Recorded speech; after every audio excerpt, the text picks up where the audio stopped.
1 से 1.5 घंटे में मैंने पनीर, राजमा, कढ़ी, चावल ये सारी चीज़ें तैयार कर दी थी। So hello guys, welcome back to my channel Pooja Bhatt vlogs. कैसे हैं आप सब? I hope you all are doing good. मैं भी बहुत बढ़िया हूँ। आजकल यार मेरा गला थोड़ा सा ख़राब चल रहा है, तो आवाज़ थोड़ी सी मैनेज कर लेना। तो मैं ये जो है बहुत सारे टमाटर और बहुत सारे प्याज इसलिए काट रही थी और लहसुन वगैरह इसलिए चीर रही थी क्योंकि मुझे ना ज़्यादा ग्रेवी बना रही थी। बिकॉज़ मुझे आज राजमा भी बनाना था और कढ़ाई पनीर भी बनाना था। तो मैं क्या करती हूँ कि एक ही ग्रेवी बनाती हूँ, बेस ग्रेवी, उसको दो चीज़ में डाइवर्ट करती हूँ जब मुझे जल्दीबाजी होती है तब। क्योंकि इनकी मेरे हस्बैंड की जो बुआ है ना, उनके हस्बैंड मतलब मेरी बुआ सास और बुआ ससुर मतलब फूफा ससुर बोलते होंगे हिंदी में, हमारे में तो खैर हम मामा जी बोल देते हैं। तो उन्होंने आना था, तो मतलब मुझे बाद में पता लगा कि वो हमारे घर खाने पे आने वाले हैं। एंड मोमेंट में ही पता लगा ऑलमोस्ट। तो फिर मैंने फटाफट तैयार करना, खाने की तैयारी करना स्टार्ट कर दिया। ये मैंने बेसन में दही वगैरह घोल के रख दी थी कढ़ी के लिए। तो इसको पहले मैंने साइड कर दिया था इसकी ताकि अच्छे से मिक्स हो जाए। फिर मैंने अपना ग्रेवी बनाना स्टार्ट किया। पहले मैंने लहसुन, अदरक और प्याज जो है एक साथ भुना, मिक्सी में पीस के भून के फिर इसको मैंने भूनना स्टार्ट किया। फिर जैसे जैसे ये भून रहा था, साथ के साथ मैं अपना टमाटर ग्राइंड करने लगी। मैं ऐसे ही करती हूँ, गैस चढ़ा देती हूँ, साथ के साथ सारा प्रोसेस चलता रहता है और मैं साइड से अपना और काम भी करती रहती हूँ जो नेक्स्ट स्टेप होते हैं। तो मैं प्याज भून रही थी और टमाटर तो ग्राइंड हो चुके थे। तो साइड में मैंने ये शिमला मिर्च वगैरह काटना स्टार्ट कर दिया। शिमला मिर्च जो है वो कढ़ाई पनीर में डलनी थी। तो पहले मैंने बेस तैयार किया ग्रेवी का।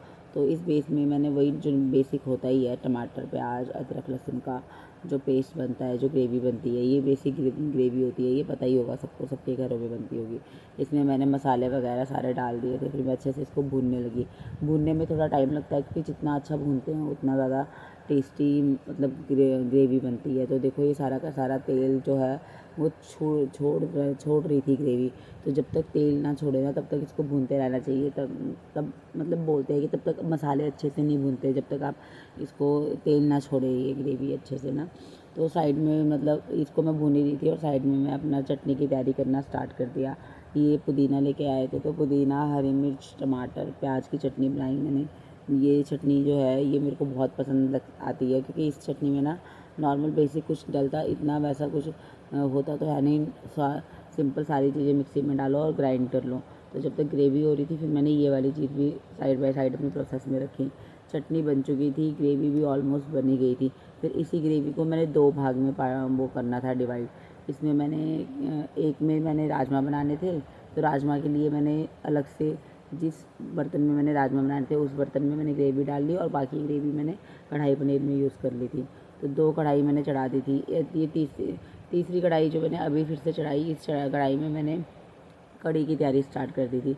कढ़ी के लिए मैंने हींग निकाल दिया था और तेल वगैरह डाल दिया था। फिर मैंने प्याज और अनियन और कड़ी पत्ता वगैरह चॉप करना स्टार्ट कर दिया और कढ़ी भी साथ के साथ मैंने चढ़ा दी थी क्योंकि बेसन और दही तो मैंने पहले ही घोल के रख दी थी। तो मैं अपना टमाटर प्याज और टमाटर नहीं, क्या बोलते हैं इसे, बस मुंह में टमाटर प्याज ऐसा बैठा होता है ना कि यही निकलता रहता है यार मुंह से, सॉरी। लहसुन और प्याज, क्योंकि कढ़ी में तो टमाटर डलता नहीं है। तो लहसुन और प्याज और कड़ी पत्ता वगैरह ये सारी चीज़ें मैंने कढ़ाई में डाली और उसका तड़का डाल दिया। तड़का देने के बाद राजमा मेरे बन चुके थे साइड में और पनीर भी मेरा बन गया था क्योंकि पनीर भी मैंने बना ही दिया था। फिर लास्ट में मैंने कढ़ी बनाई। कढ़ी बनाने के बाद में चावल धोए और चावल भी मैंने कुकर में चढ़ा दिए। अभी तो दोनों गैस ऑक्यूपाइड थे, बट मैंने चावल धो धा के कुकर में चढ़ा के रख दिए थे। फिर बाद में सीधा मैंने उस पर सीटी मरवानी थी। तो हमारी ना राई ख़त्म हो गई थी। फिर मैं ये राई रिफ़िल करने लगी थी इसमें नमकदानी में। तो ऐसे ही होता है जब मतलब हम जल्दी में होते हैं ना, तो कुछ चीज़ें ना हमारे से हाथ से छूटती रहती है। बट मैं फिर भी मैनेज कर ही लेती हूँ जैसे तैसे करके ना। फिर मैंने इसमें राई वगैरह डाली और फिर मैंने तड़का नॉर्मल जो कड़ी पत्ता और कड़ी के लिए डलता ही है वो डाला। जब तक तड़का भून रहा था ना तब तक मैंने सोचा मैं खीरा वगैरह काट देती हूँ।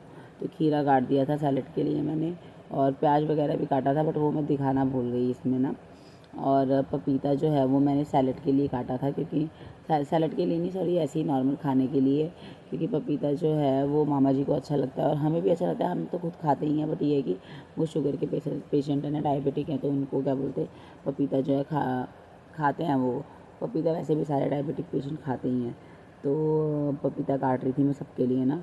तो ये बड़ा सा पपीता था, तो ये पूरा एक साथ नहीं छिला जा रहा था, तो मैं आधा आधा करके छिला मैंने इसको ना, पहले आधा ऊपर से छिला, फिर आधा नीचे से छिला, फिर इसको मैंने कट किया। कट करने के मतलब कट करने के बाद फिर मैंने इसको सर्व किया सभी के लिए ना। और मेरी जो हस्बैंड की बुआ हैं वो भी आएंगी अभी किचन में, तो वो देख रहे थे कि क्या कर रही है, आजा बैठ जा हमारे साथ। बट बैठने का टाइम ही नहीं था यार, क्योंकि हम लगे हुए ही थे, अभी मैं लगी हुई थी, बस कड़ी ही रही थी, बाकी तो ऑलमोस्ट सारी चीज़ें हो गई थी और चावल रहे थे। तो वो यही आए थे, बोल रहे थे कि बैठ जा थोड़ी देर। मैं कहा नहीं मैं आपके लिए सैलड वगैरह काट रही हूँ, आप बैठो जाके। फिर मैंने उनको बैठाया, वो बोल रहे थे कि मेरी हेल्प तो नहीं चाहिए। मैं कहा नहीं कोई हेल्प नहीं चाहिए, आप बैठो जाके आराम से, मैं खुद कर लूँगी। तो मैंने फिर ये सारा बना दिया था, कड़ी भी चढ़ा दी थी, और उनको फिर मैंने पपीता वगैरह काट के दे दिया। मेरा सारा खाना ऑलमोस्ट बन चुका था। फिर मैंने ये सारा खाना सर्व किया। तो ये देखो मेरे पनीर की सब्ज़ी बन गई थी, कढ़ाई पनीर की, राजमा बन चुके थे, कड़ी मेरी जो है वो चढ़ी हुई थी अभी गैस में, क्योंकि कड़ी जो है वो उसको जितने ज़्यादा पकाते हैं उतनी ज़्यादा टेस्टी बनती है। तो उसको भी मैं पकाई हुई थी, चावल मैंने गैस में चढ़ा दिए थे कुकर में। और फिर मामा जी जो है वो रोटी खाते हैं, वो क्योंकि चावल खाते नहीं है, तो उनके लिए मैंने रोटी बनाई। और बाकी सब ने तो चावल ही खाए ऑलमोस्ट, क्योंकि रोटी तो कम ही खाते हैं।